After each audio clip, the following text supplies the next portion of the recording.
Artikel 4 yang berjudul Child Behavior Management Non-Pharmacological Strategies yang ditulis oleh Cassandra Lewis. Assalamualaikum warahmatullahi wabarakatuh. Kami dari kelompok 3 akan mempresentasikan hasil diskusi kami, yaitu pada artikel 4 dan juga 5. Di sini saya Astri Lira Sakina sebagai moderator. Saya Anisyanti. Saya Usna Bertinanda. Saya Sri Kurnia. Saya Andi Wijayani. Saya Kristina Sukmanautian Sinaga. Selamat menyaksikan. Baiklah, saya akan menjelaskan tentang artikel nomor 4, di mana menjelaskan tentang manajemen perilaku anak, strategi non-farmakologi, yang merupakan strategi manajemen perilaku yang bertujuan untuk menanamkan sikap positif seumur hidup atau jangka panjang, kesehatan gigi dan penerimaan perawatan gigi. Kemudian yang kedua ada perkembangan anak, di mana anak-anak yang sulit menjalani kesehatan gigi bisa kita sebut dengan anak yang tidak kooperatif, atau akan lebih andil bila kita sebut dengan pra-kooperatif atau kurang kemampuan kooperatif.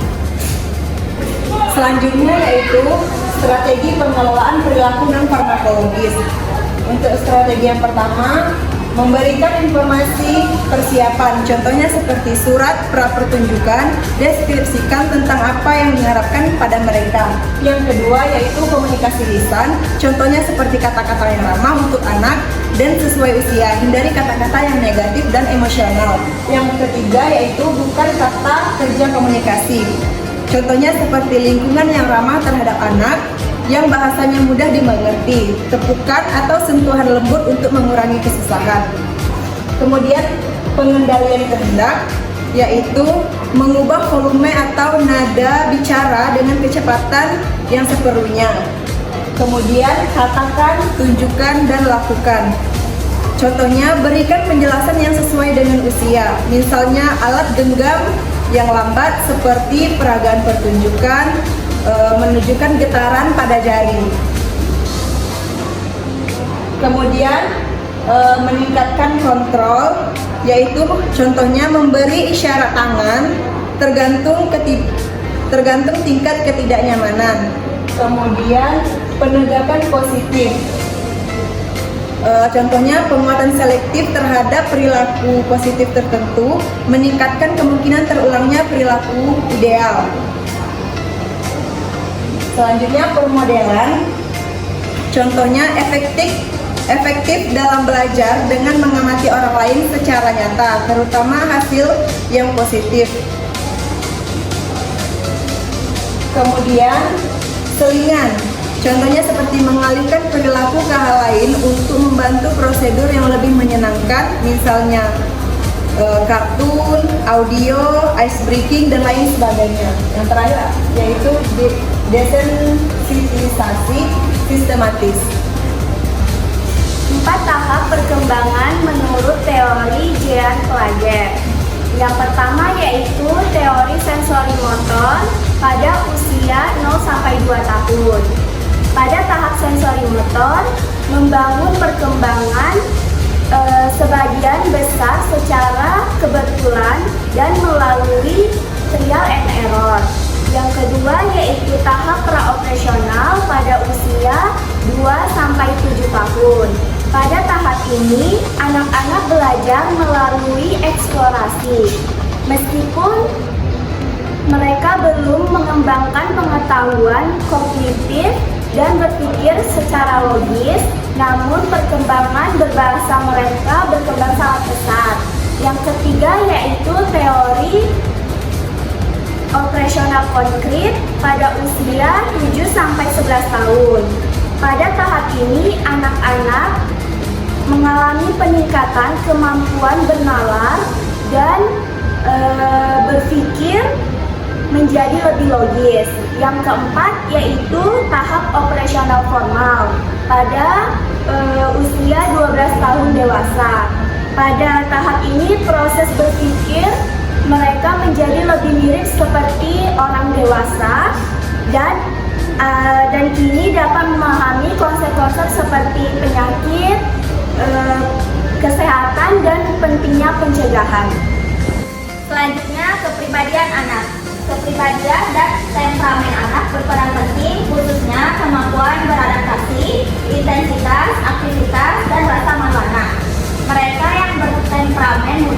cenderung positif, fleksibel, mudah beradaptasi, dan memiliki reaksi yang masuk akal terhadap masalah. Selanjutnya, ketakutan dan kecemasan terhadap gigi. Ketakutan dan kecemasan terhadap gigi didefinisikan sebagai keadaan ketakutan bahwa sesuatu yang mengerikan akan terjadi dan harus dibedakan dari fobia sejati, yaitu kecemasan yang berlebihan atau tidak masuk akal terhadap situasi tersebut. Artikel 5 yang berjudul Oral Health Preventive Protocol for Mentally Disabled Subject yang ditulis oleh Ajay Bambal, Manish Jain, Sudha Susaksena, dan Sonal Khotari.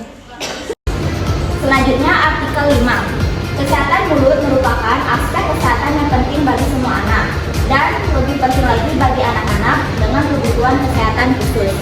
Tujuan utama pelayanan kesehatan gigi bagi penyandang disabilitas adalah untuk mencegah penyakit gigi yang memerlukan perencanaan dan pelaksanaan pelayanan yang baik. Selanjutnya, sindrom Down disebut juga trisomi 21 adalah kelainan kromosom. Tingkat IQ penderita Down syndrome tercatat 25-50 yang sering disebut dengan keterbelakangan berat. Ini adalah penyebab genetik yang paling umum dari keterbelakangan mental. Kesehatan mulut penyandang disabilitas mungkin terabaikan karena kondisi kecacatan, penyakit berat, atau terbatasnya akses terhadap pelayanan kesehatan mulut.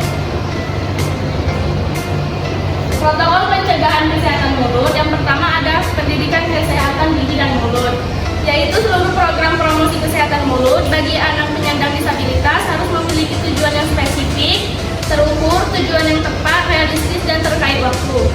Selanjutnya ada pengendalian plak, yaitu dapat dilakukan dengan cara mekanis atau melalui kemoprofilaksis. Yang ketiga adalah fissure sealant. Kasus ini beresiko tinggi, pelapis lubang atau fissure harus diaplikasikan pada gigi permanen segera setelah erupsi. Karena tindakan ini sangat efektif dalam mencegah karies okklusal dan orang tua harus tahu perlunya pemantauan rutin dan pemeliharaan fissure sealant. Yang keempat adalah fluor.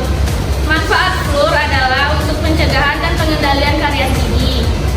Penggunaan pasta gigi berfluor akan membantu mengurangi risiko karies, dan penggunaan rutin perilaku ini dapat membuat anak-anak sadar akan perawatan kesehatan gigi dan mulut.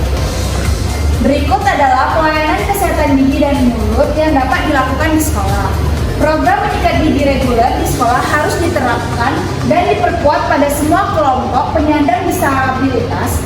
Anak-anak harus diinstruksikan untuk membersihkan gigi 2 kali sehari, dan kebersihan mulut harus dilakukan di sekolah dan diawasi oleh guru. Kesimpulan, protokol pencegahan yang tepat dan penerapannya harus diberikan prioritas lebih tinggi bagi orang-orang yang tidak mampu menghilangkan plak gigi melalui menyikat gigi dan flossing.